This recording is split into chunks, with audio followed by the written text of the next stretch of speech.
If you can simplify square roots, well, you're ahead of the game.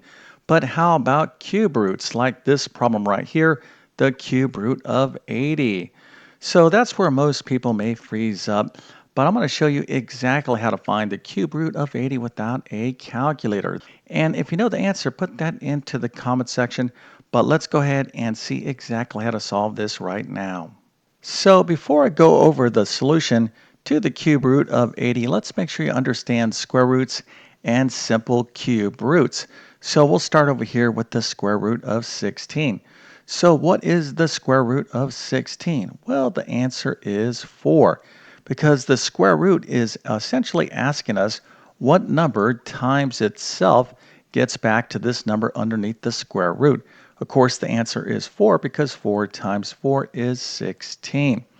Now, this symbol in mathematics is not just a square root symbol. This is called a radical, and you can have different numbers right here outside of this square root or radical. Now, technically, in a square root, there's a little 2 right here, but we never write it. Okay, so when you see a square root or a radical with no number, well, that is the square root.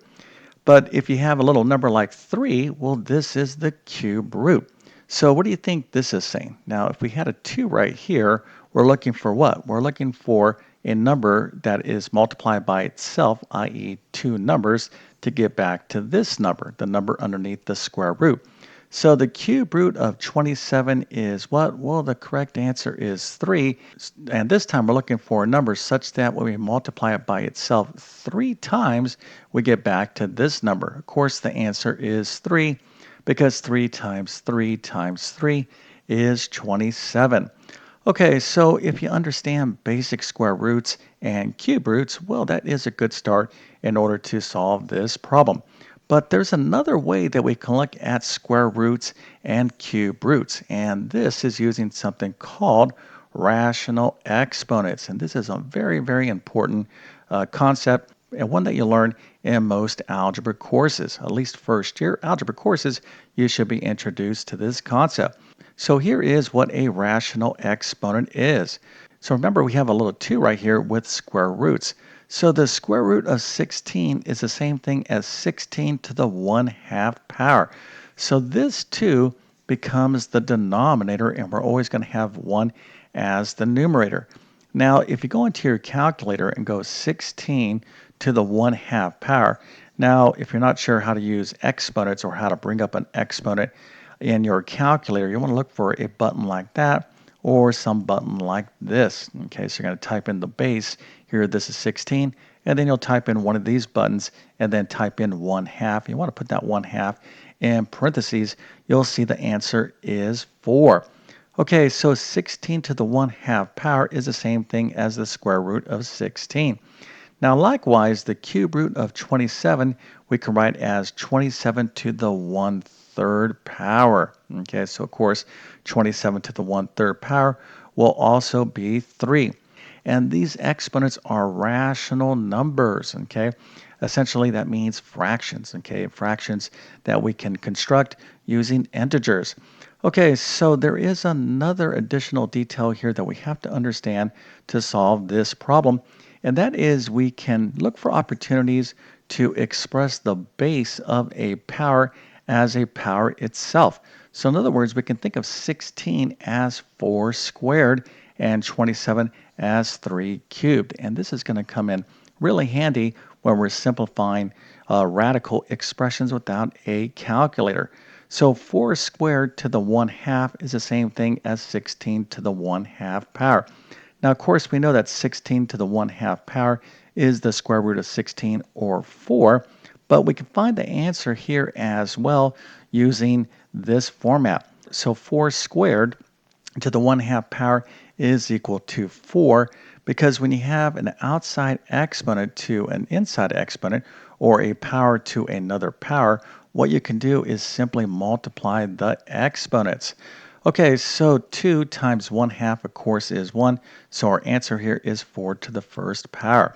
So looking at this problem, 3 cubed to the 1/3, of course we know that this is the same thing as the cube root of 27. Of course, the answer is 3, but we can get that answer using this form as well. So 3 cubed to the 1/3. We're going to take this 1/3 and multiply it by 3.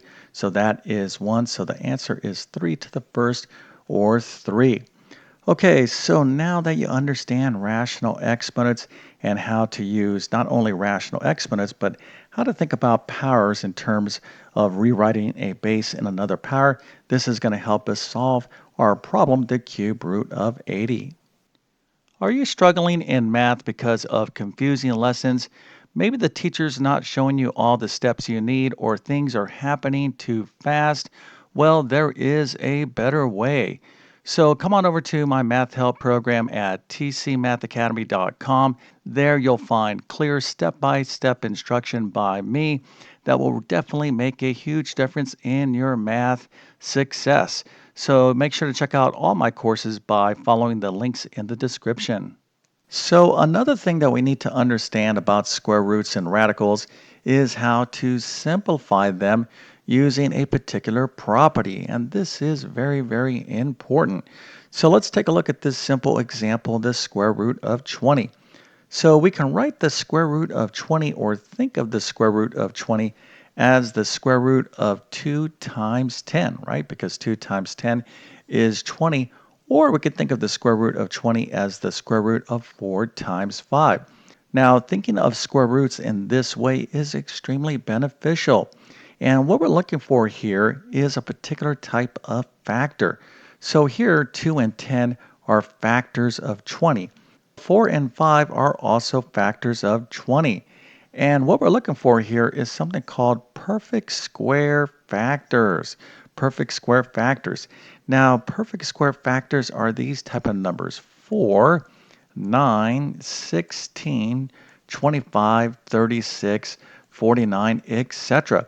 Now, what am I talking about here? Well, I'm talking about numbers where we can take the square root of and get lovely integer values, right? Like the square root of 4 is 2, the square root of 9 is 3, the square root of 16 is 4, etc.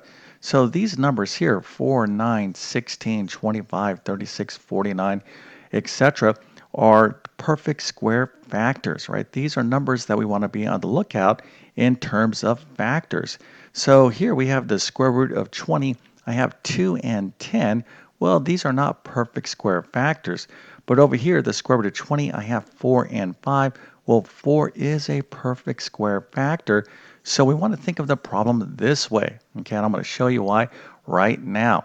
So we have a property of square roots and radicals that when we have factors underneath a square root, like the square root of 20 is equal to the square root of 2 times 10, we can actually break up this big square root into individual square roots, i.e. the square root of 2 times the square root of 10 is equal to the square root of 2 times 10. Now likewise, the square root of 20 is equal to the square root of 4 times 5. So we could break this up as the square root of 4 times the square root of 5. Now this is tremendously advantageous because we know that the square root of 4 is 2. And the reason we want to use this version of the problem is that it has a perfect square factor. So we can simplify the square root of 20 as 2 times the square root of 5. Okay, so you need to understand how to simplify square roots and radicals. And the thing to know is that what we're doing here doesn't only apply with square roots, it applies with all roots, okay, like cube roots. And that is a little bit of a hint on what we're going to do to simplify our problem. So let's get into the solution to the cube root of 80 and apply everything that I covered. So the cube root of 80 is what? Well, we want to think of 80 in terms of factors. Now we have 8 times 10 and 40 times 2. There's a lot of different factors for 80, but we want to think of 8 and 10. Now remember, when we had the square root of 20, we wanted to think of this as the square root of 4 times 5 because 4 is a perfect square factor. Now, 4 is great because we can find the square root of 4. Of course, the answer is 2. But because we're talking about the cube root, we want to be thinking about numbers where we can find the cube root of that number easily. All right, so what numbers are those? Well, we looked at one, right? 27. we can easily find the cube root of 27. That is 3. But there is another number, and that number is 8. Of course, there's infinite numbers that you can find the cube root of.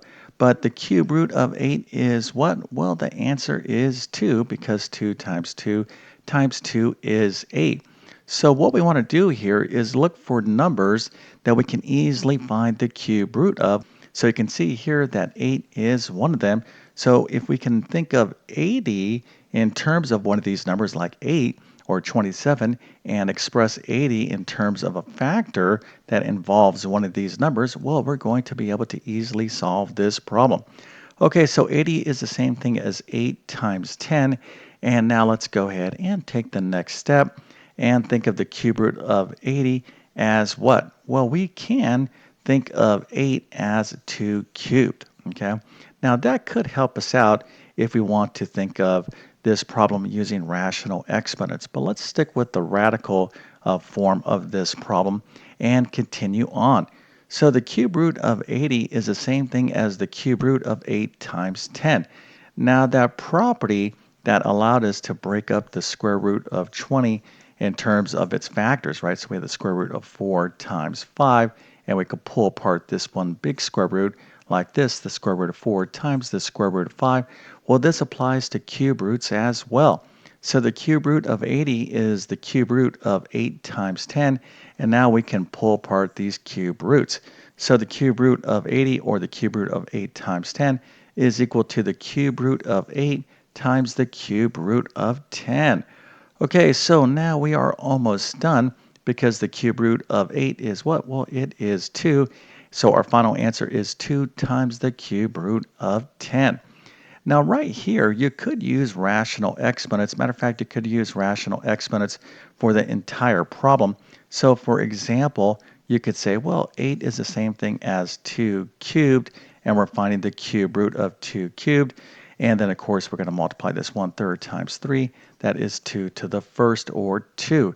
So you can approach the problem that way, or you can just kind of work with radicals. But nevertheless, the final answer is 2 times the cube root of 10. All right, now, if you got this right, I definitely have to give you a nice little happy face and an A+. That is fantastic. But this is stuff that you absolutely need to know in algebra and beyond. Now, if you're struggling in algebra, maybe you're having a tough time with radical expressions, square roots, whatever it might be, you definitely have to check out my full main math courses. You can find links to those in the description of this video. Also, I have a lot of additional videos on my YouTube channel that can help you out. All right, so with all that being said, I definitely wish you all the best in your math adventures. Thank you for your time and have a great day.